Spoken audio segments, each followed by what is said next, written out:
नमस्ते. खरं तर परवाच्या घटनेने सगळा तालुका हळहळ व्यक्त करतोय. अत्यंत दुर्दैवी घटना आपल्या तालुक्यात या ठिकाणी घडली.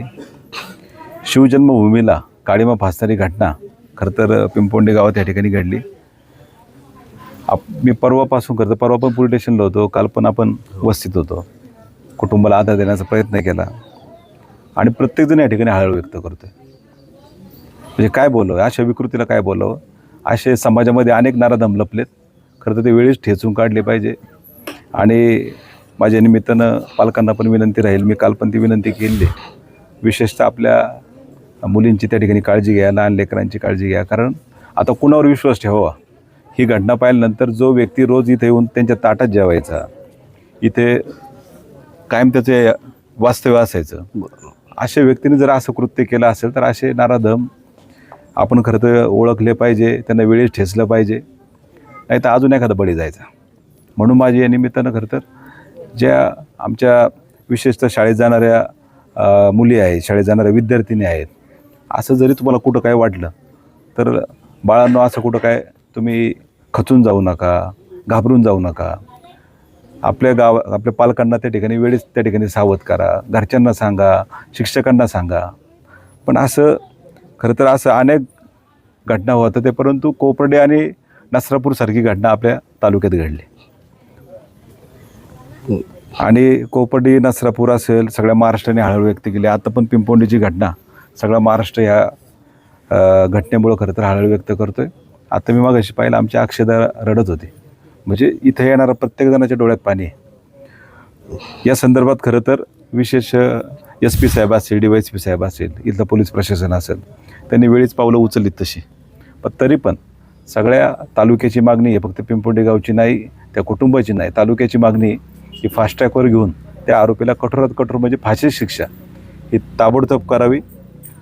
दिशाला जर कुठंतरी न्याय मिळायचा असेल तर मला असं वाटतं तीच खरी श्रद्धांजली ठरेल. आज ती बिचारे लेकरू एवढं, त्यांनी काल मला योगेश सांगितलं, आमच्या कुटुंबातली परी गेली. म्हणजे बापाचं दुःख काय असतं मी ते काल जवळून पाहिलं. ह्या सगळ्या गोष्टी खरं तर न बोलण्यासारख्या भावनानी शब्द आहेत. पण जसं मगाशी शामरावनी सांगितलं की तालुक्याचे आमदार शरददादा असतील किंवा इतर जण असतील, हा फक्त कुठल्या व्यक्तीचा पण नाही, गावचा पण नाही, हा तालुक्याचा मोर्चा आहे. सगळ्यांनी ह्या मोर्चात सामील व्हावं, कारण हा फार दुःखाचा आणि मोठा प्रसंग आहे. माझ्या निमित्तानं सगळ्यांना आपले वकील असोसिएशन असेल, डॉक्टर असोसिएशन असेल, मेडिकल असोसिएशन असेल, सगळेच व्यापारी असोसिएशन असेल आणि तालुक्यातल्या सगळ्या संघटना, तालुक्यातले सगळे राजकीय पक्ष, सगळे नेते पुढारी, अशा वेळेस ह्या कुटुंबाच्या मागं आपण उभं राहिलं पाहिजे. संध्याकाळी जो मूक मोर्चा आयोजित केला पिंपोंडे गावचा, हा फक्त पिंपोंडे गावचा मोर्चा नाही, हा तालुक्याचा मोर्चा आहे. त्याच्यामुळं आपण सगळ्यांनी ह्या मोर्चात सामील व्हावं, आपल्या भावना त्या ठिकाणी व्यक्त कराव्यात. कारण हे आता महाराष्ट्राला समजलं पाहिजे, शेवटी आपली शिवजन्मभूमी, छत्रपती शिवाजी महाराजांचे या ठिकाणी विचार आहेत, आई जिजाऊंचे संस्कार आहेत.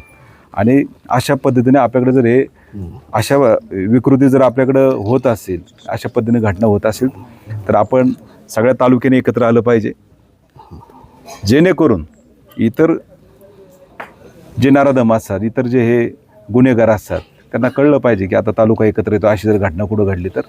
आणि या माध्यमातून खरं तर पोलीस प्रशासन, विशेषतः खरं तर गृहमंत्री साहेब देवेंद्रजी फडणवीस साहेब असतील, त्यांना पण मी शिवजन्मभूमीच्या वतीने, छत्रपती शिवाजी महाराजांच्या जन्मभूमीच्या वतीने कळकळीची विनंती करतो, साहेब तुम्ही विशेष ह्या गोष्टीत खरं तर लक्ष घालून आमच्या लेकराला त्या ठिकाणी न्याय द्यावा, आमच्या बाळाला न्याय द्यावा. खरं तर दिशा गेल्यामुळं या कुटुंबाची आणि गावची, तालुक्याची खरं तर दिशाच बदलली. काय बोलणार याच्या पलीकडे काय आम्ही बोलू शकत नाही. भावना निशब्द आहेत. पत्रकार बांधवांनी खरं तर तालुक्यातील ह्या सगळ्या भावना तुम्ही रोज पोहोचवताय. ही सगळ्या तुमच्या बातम्यांमुळं प्रशासन जागं होते, सगळ्या गोष्टी होतातच आहे. तुमच्या पण त्या ठिकाणी पत्रकार बांधवांना पण मी सगळ्यांना विनंती करतो, आपण सगळ्यांनी संध्याकाळच्या मोर्चाला, ह्या तालुक्याच्या मोर्चात सगळ्यांनी सामील व्हावं, ही आमची सगळ्यांची विनंती. धन्यवाद.